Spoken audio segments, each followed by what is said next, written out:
Eh bien, bonjour à tous et à toutes. On se retrouve pour ce troisième café numérique du coup qui est animé par Isis. Le temps que tout le monde puisse se connecter, je vais faire une léger rappel ou une petite introduction sur ce qu'est le café numérique. Le café numérique, c'est un atelier participatif et interactif qui est animé depuis le début de cette année par Isis, où on souhaite aborder et discuter d'un sujet ensemble et où vous aussi, en tant que membre, vous pouvez intervenir avec ou sans caméra, que ce soit sur le chat, en audio, en cliquant sur le petit bouton qui est en bas de votre écran, qui s'appelle Monter sur scène, pour interagir avec nous en direct. Et cette semaine, notre atelier va traiter du e-parcours et notamment de la transversalité des acteurs dans la coordination en santé. Avant de commencer, je vous propose qu'on commence par un petit tour de table. Et je commence du coup. Donc Livia, je suis consultante chez Isis et je vais animer ce café numérique. Et je passe la parole du coup dans la suite de la slide à Paul.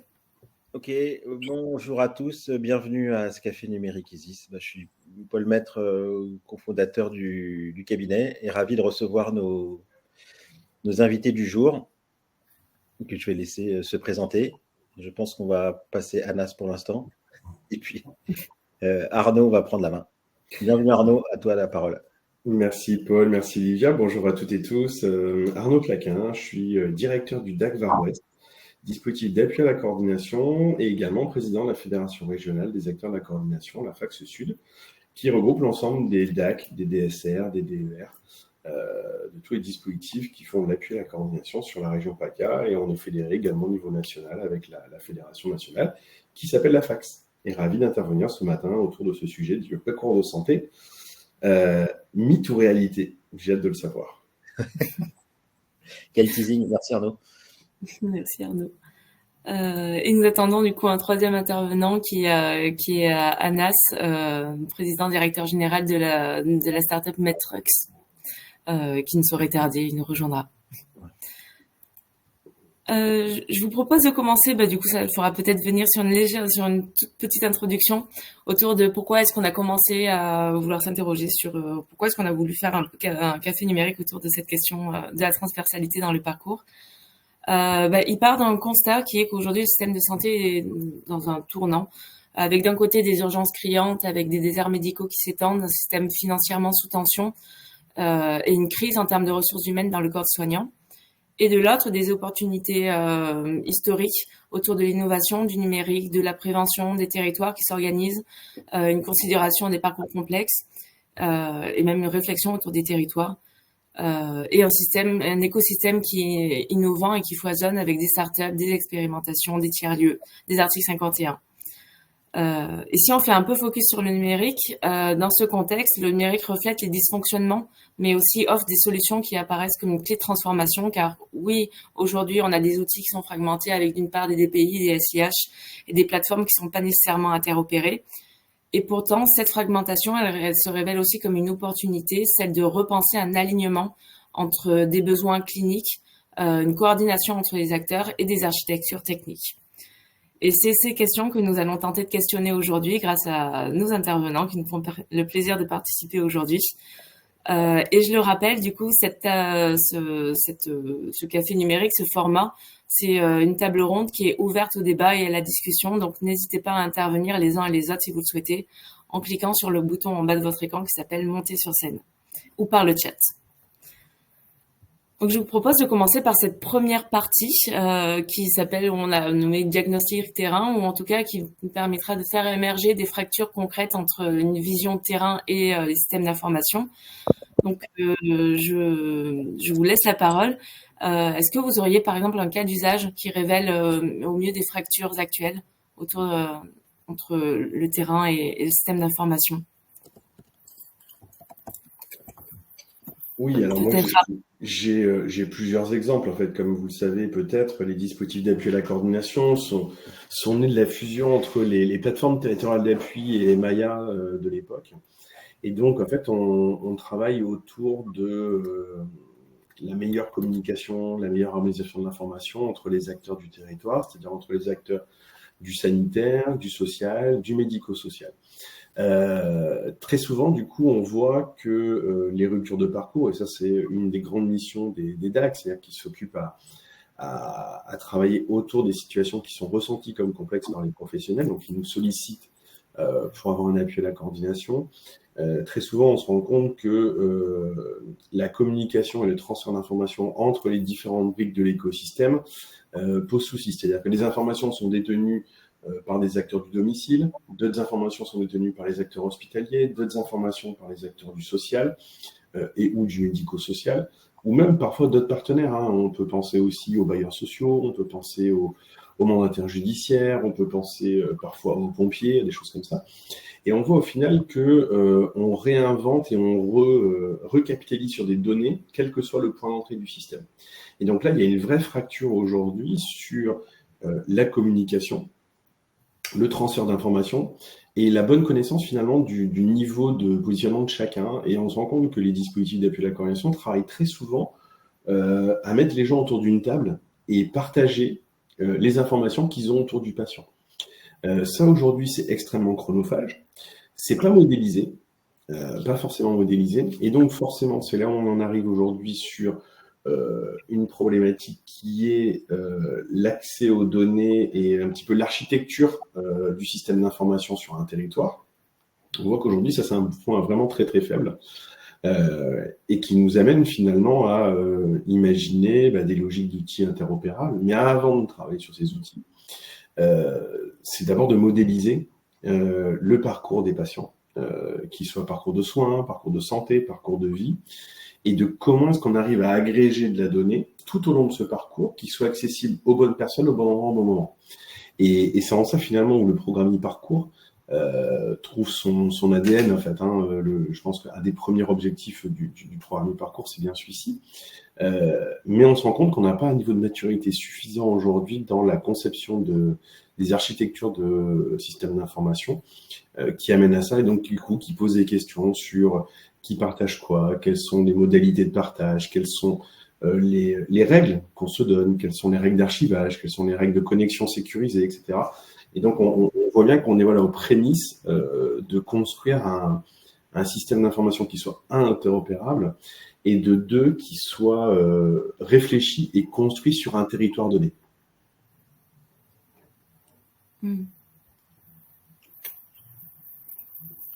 Et finalement, est-ce que c'est donc la manière dont est construit votre SI, moi je me dis, est-ce que ces silos, est-ce qu'ils ont une origine technique? Est-ce que parce que tu disais que les DAC travaillaient ensemble à mettre autour d'une table les acteurs, pourtant vous êtes acteurs également.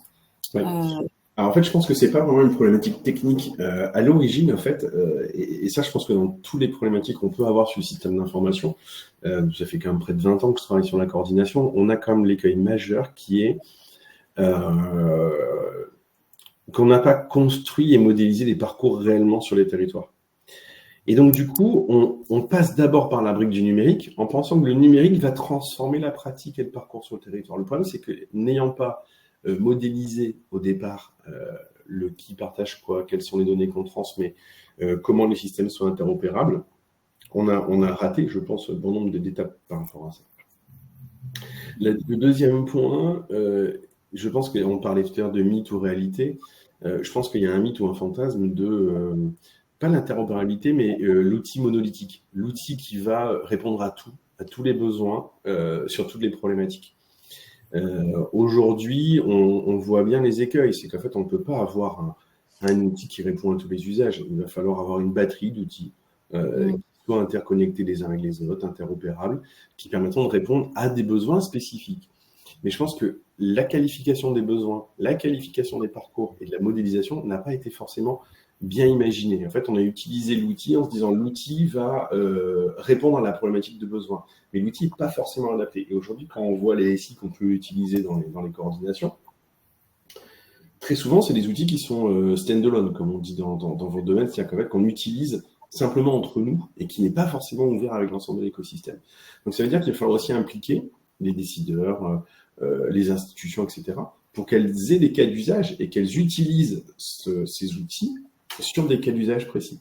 Mais tant qu'on n'a pas répondu à la problématique de, modéliser, 2, mettre autour de la table tout le monde, d'avoir des règles claires et nettes et précises sur qui transmet quoi comme information, je pense que l'outil n'est qu'un outil. C'est souvent ce que je dis à mes équipes, c'est qu'en fait, aujourd'hui, un marteau tout seul, il n'enfoncera pas un clou. Il faut utiliser le marteau avec une main, donc quelqu'un qui utilise le marteau pour le faire. Et de la même façon, si je reprends cette même allégorie, avec un marteau, on ne peut pas visser une vis. Et aujourd'hui, on est dans cet usage où on pense monolithique, où on se dit, tiens, cet outil va répondre à tous les besoins et comment est-ce qu'on peut l'adapter pour répondre à tous les besoins. Et donc, du coup, je pense que c'est véritablement l'un des premiers points, le premier step qu'on doit imaginer, c'est modéliser, et à partir de là, les outils doivent s'adapter.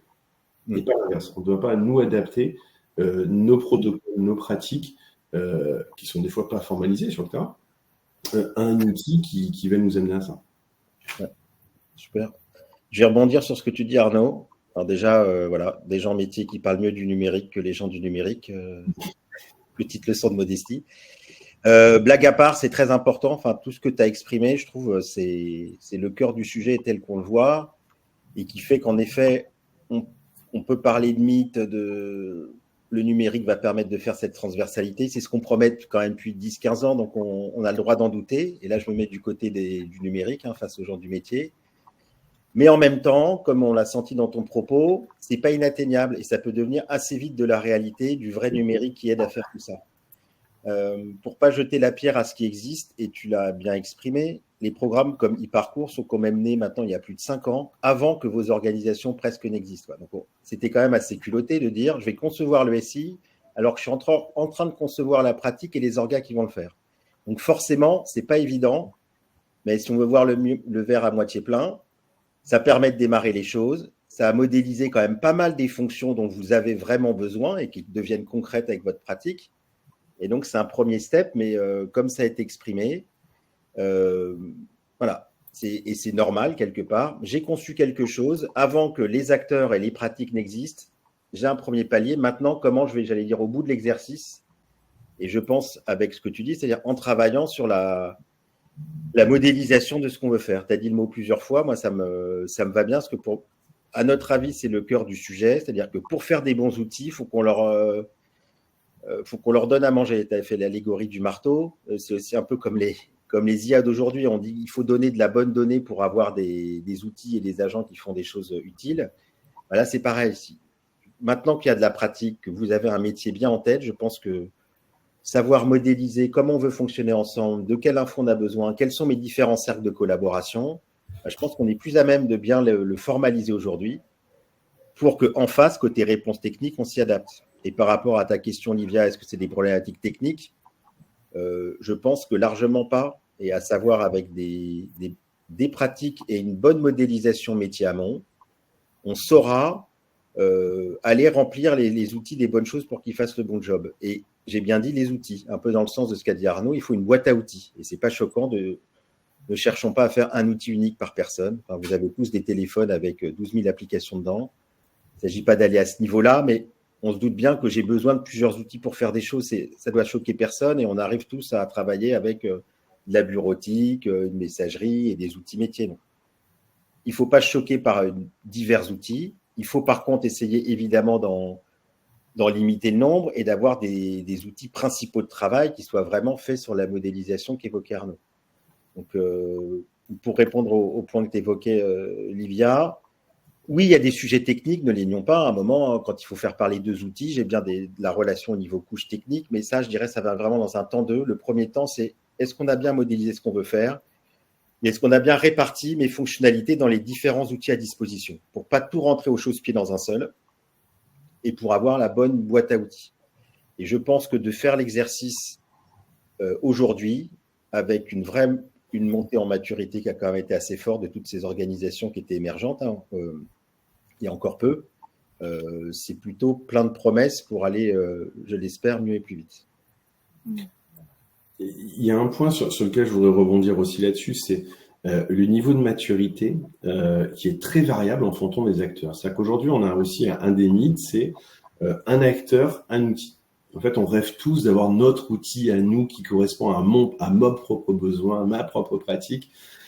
Mais j'insiste vraiment là-dessus sur l'écosystème au sens large. C'est-à-dire qu'en fait, il faut vraiment qu'on ait une logique et une cohérence d'architecture sur l'écosystème.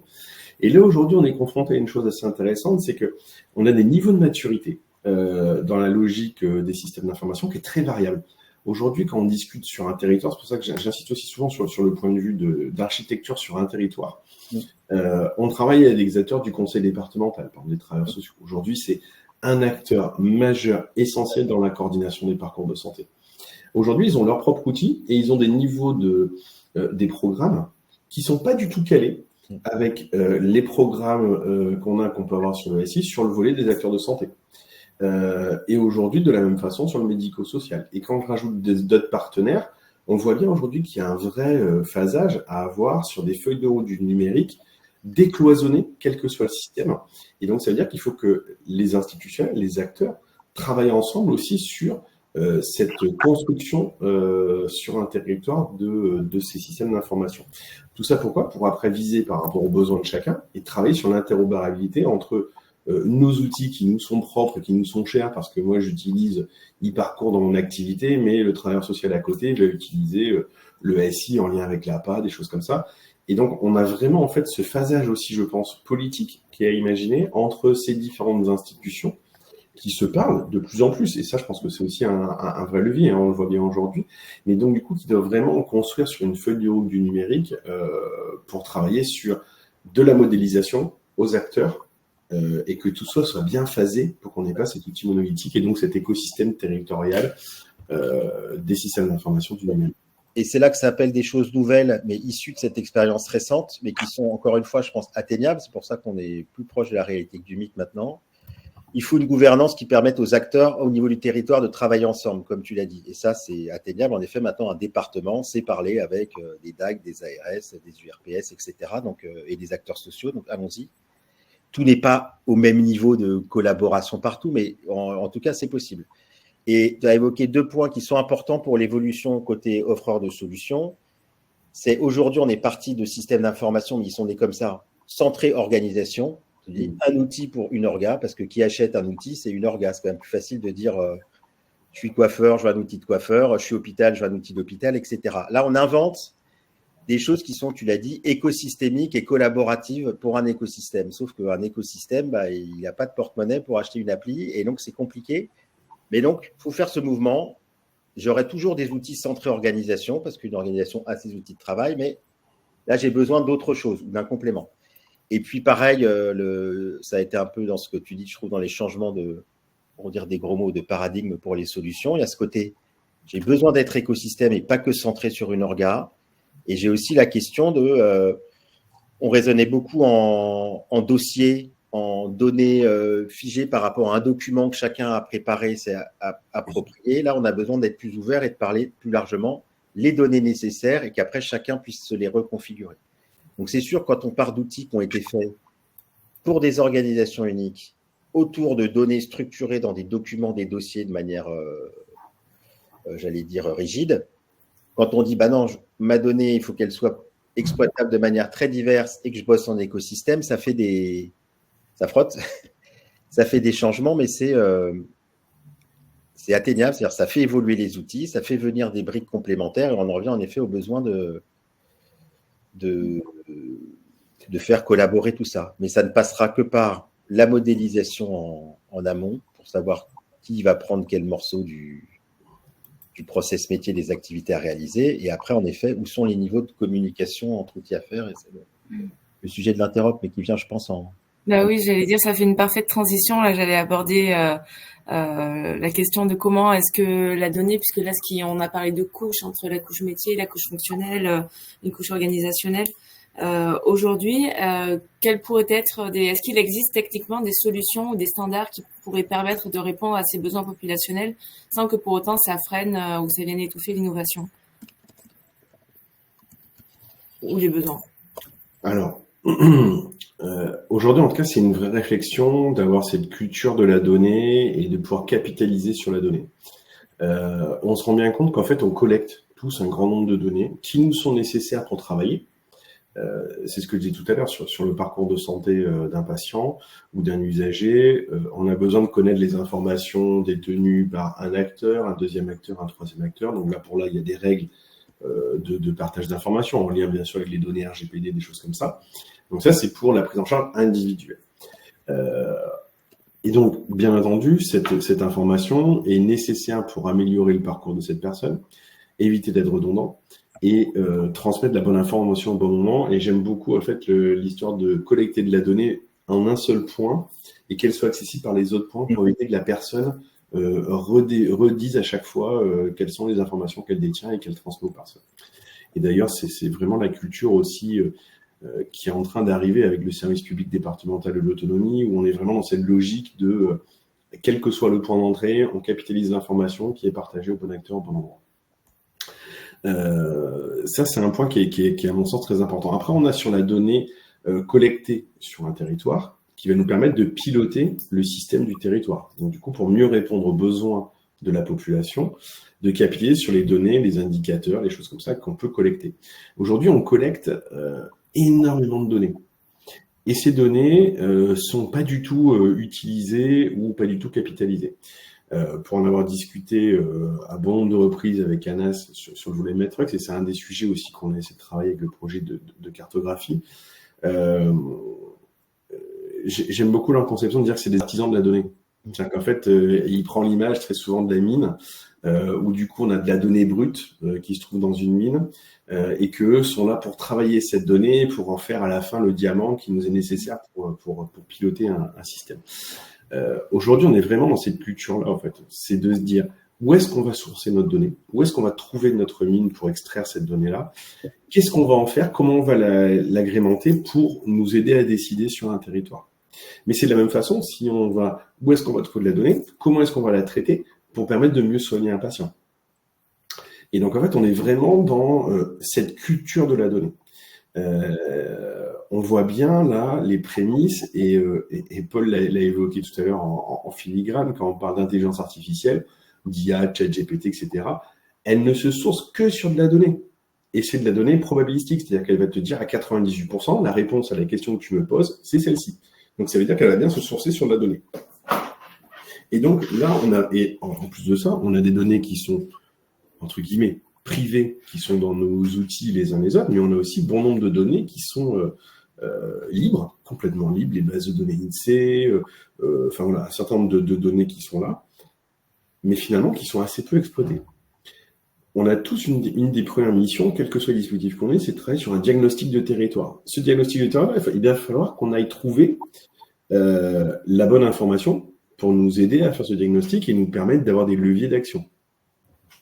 De la même façon que pour faire un diagnostic autour d'un patient, il faudra aller trouver la donnée pour ensuite travailler sur un parcours cohérent par rapport au patient. Vous voyez, je garde les deux phases, la partie individuelle et la partie populationnelle.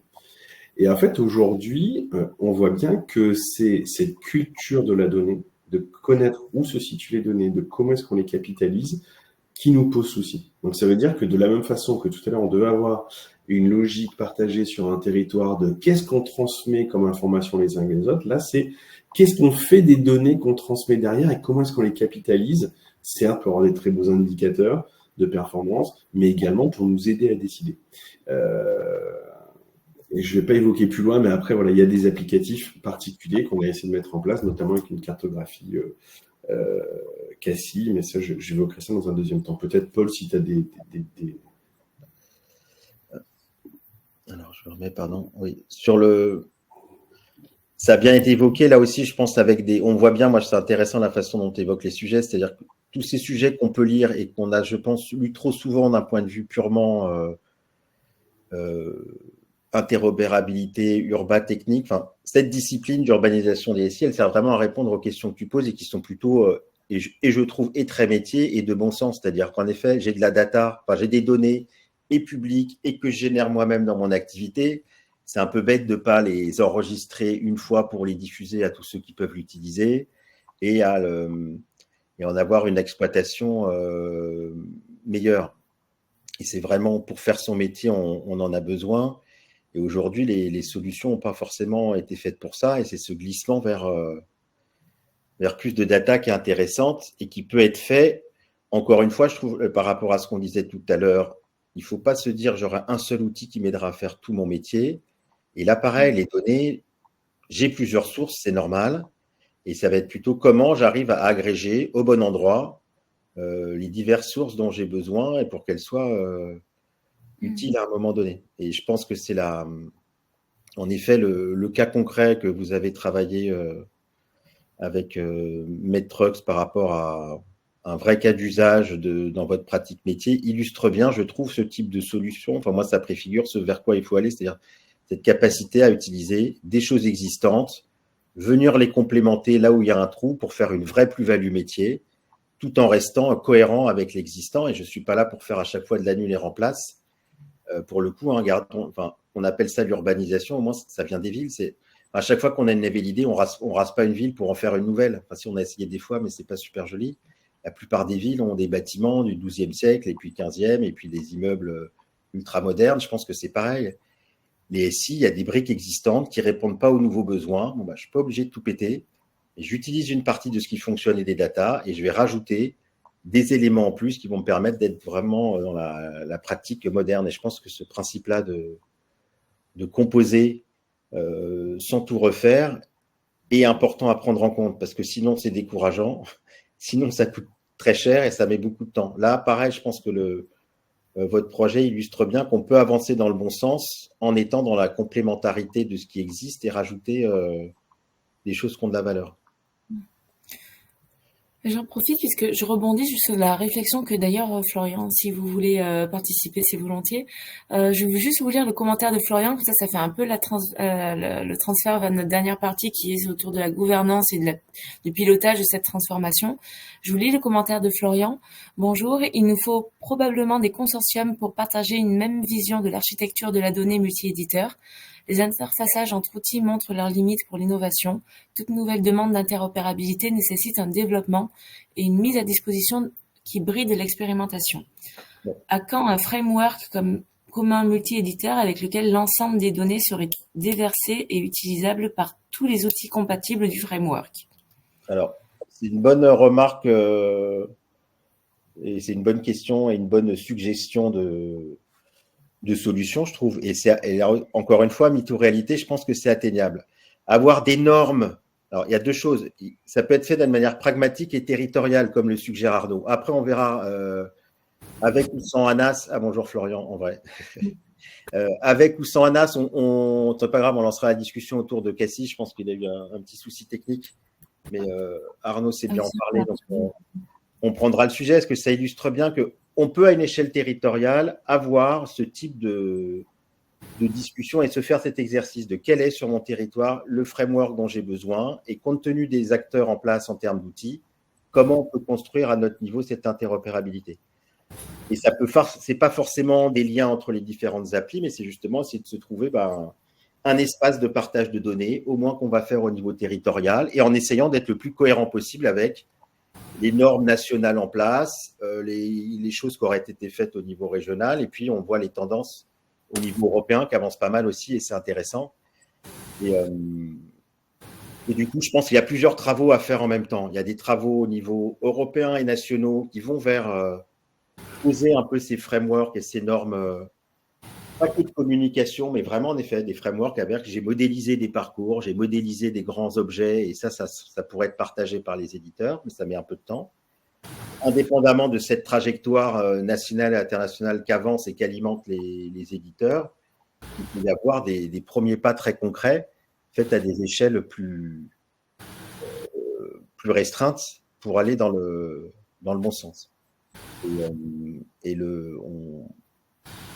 L'exemple là de Arnaud et Cassie est intéressant à ce titre.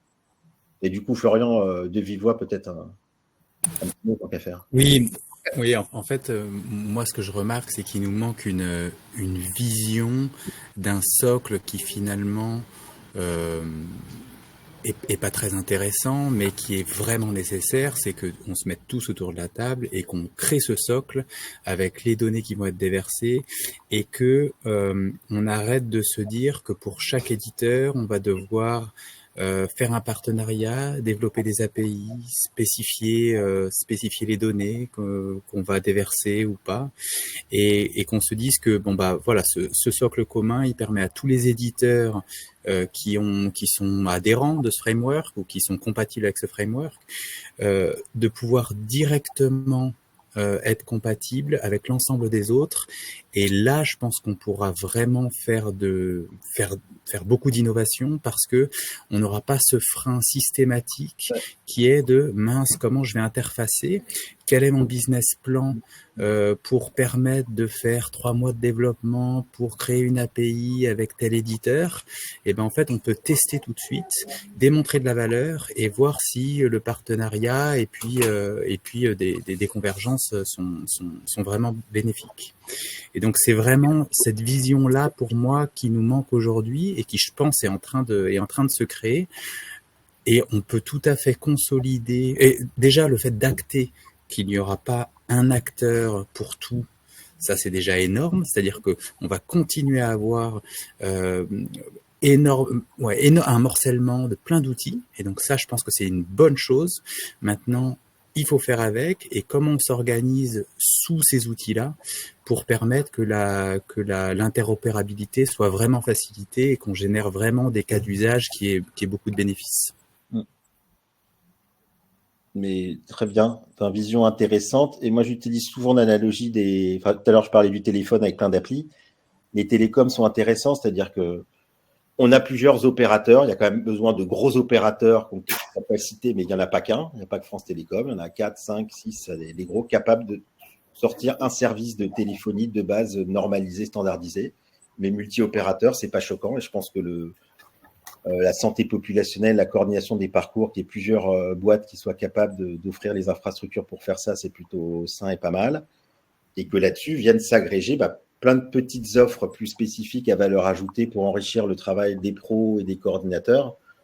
Là aussi, c'est plutôt sain. Et on voit en filière numérique pour les télécoms, on sait faire avec des gros opérateurs, puis des plateformes et des applications dessus. Je pense qu'avec ce qui est en train de se préparer en santé, on peut très bien aller vers ce genre de choses. Pour répondre à ta question sur la gouvernance et qui doit piloter la transformation, Olivia, je pense que le modèle qu'on est en train de décrire là en filigrane, si je reprends l'image de la mine et du minerai, c'est qu'en fait aujourd'hui on a plein d'applicatifs qui collectent de la donnée. Donc ça veut dire qu'on a plein de petites mines qui sont réparties sur le territoire national en lien avec ça. Aujourd'hui, ce qui nous manque vraiment, et c'est ce que disaient Paul et Florian, c'est un lieu finalement où on va déverser ces données, donc toute l'extraction brute de la matière, pour qu'elles soient ensuite transformées et utilisées. Et aujourd'hui, c'est vraiment ce process, je pense aussi, qui n'est pas encore imaginé ou construit, de se dire, on a de la donnée brute, donc il nous faut des normes pour dire comment est-ce qu'on l'extrait, comment est-ce qu'on la transporte vers une usine, entre guillemets, qui va permettre ensuite de la polir, de la travailler pour en arriver à une matière finalisée qui soit utile et utilisable. Deuxième point, c'est aussi dans tous les applicatifs qui sont mis en place aujourd'hui, une des questions dans les cahiers des charges qu'on devra avoir, c'est quelle est la capitalisation des données que j'ai pour ma propre structure et quel est l'usage des données que je collecte qui peut être déversé au pot collectif, entre guillemets, et avec comment est-ce que ça peut être utilisé. Et ça, je pense qu'aujourd'hui, on n'a pas vraiment eu encore cette culture-là de se dire, les données que je collige, on ne s'est jamais posé la question de dire qu'est-ce qu'on peut en faire dans un écosystème beaucoup plus grand et à quoi ça peut servir. Donc ça veut dire qu'il faut qu'il y ait aussi un chef d'orchestre de cette machinerie et de cet écosystème-là de traitement de la donnée. Alors, je disais il n'y a pas longtemps sur les territoires data-driven, etc., etc. Il y a une vraie culture de la donnée à avoir. Je ne suis pas certain en France qu'on soit encore vraiment très mûr par rapport à ça. En tout cas, on voit bien le levier majeur que ça peut avoir. Et donc, du coup, c'est-à-dire qu'il va falloir avoir une vraie stratégie, comme disait Paul, au niveau international, national, territorial, de cette culture de la data. Je dis ça aussi, pourquoi ? Parce que ça veut dire que quand on fait de l'extraction minière, avant d'arriver à la production du diamant et de vendre le diamant, il y a tout un process qui est mis en place. Aujourd'hui, ce process, il est imaginé aussi sur notre culture de la donnée, mais il est aussi à trouver de l'argent pour le faire. Parce qu'en fait, on a ce mythe, très souvent, de se dire, on a la donnée, grâce aux données, on va faire des indicateurs, ça ne va pas nous coûter cher, ça va nous aider à piloter le système.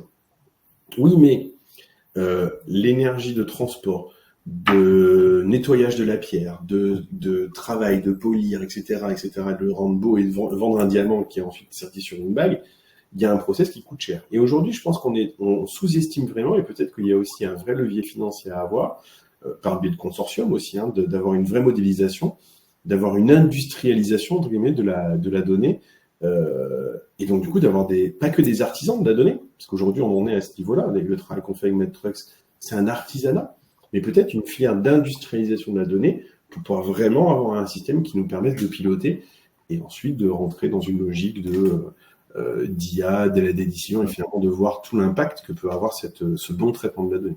En tout cas, voilà, je pense qu'on est vraiment assis sur une mine. Alors on a beaucoup d'énergie pour aller chercher des mines de pétrole, des forages de pétrole.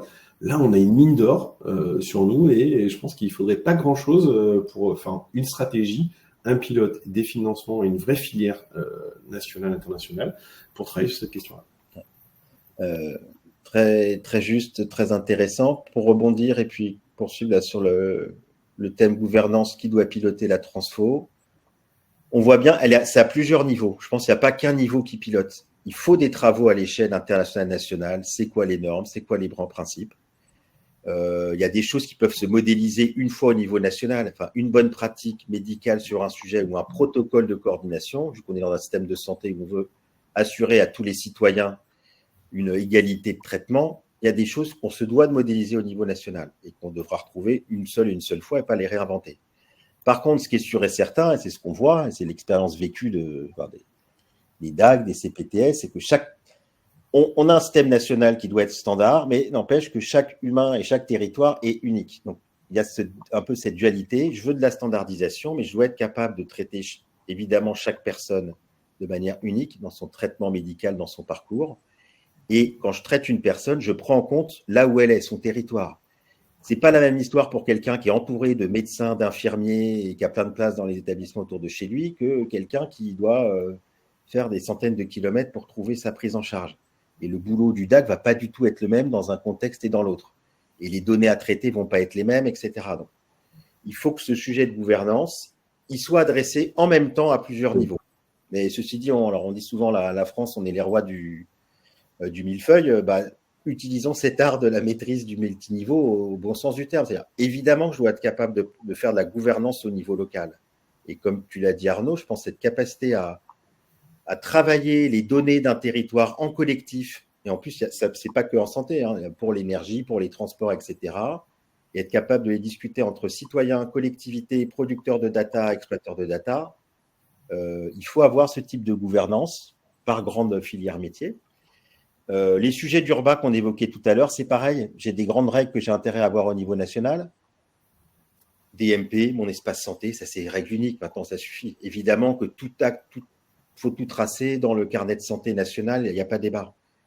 Mais évidemment que la partie coopération, elle se joue au niveau territorial et n'allons pas demander à la DNS d'expliquer à chaque DAC avec qui tu dois bosser parce que l'hôpital là, il a l'outil X et toi, tu as l'outil Y et comme les médecins libéraux, ils ont l'outil Z, vous allez faire comme ça.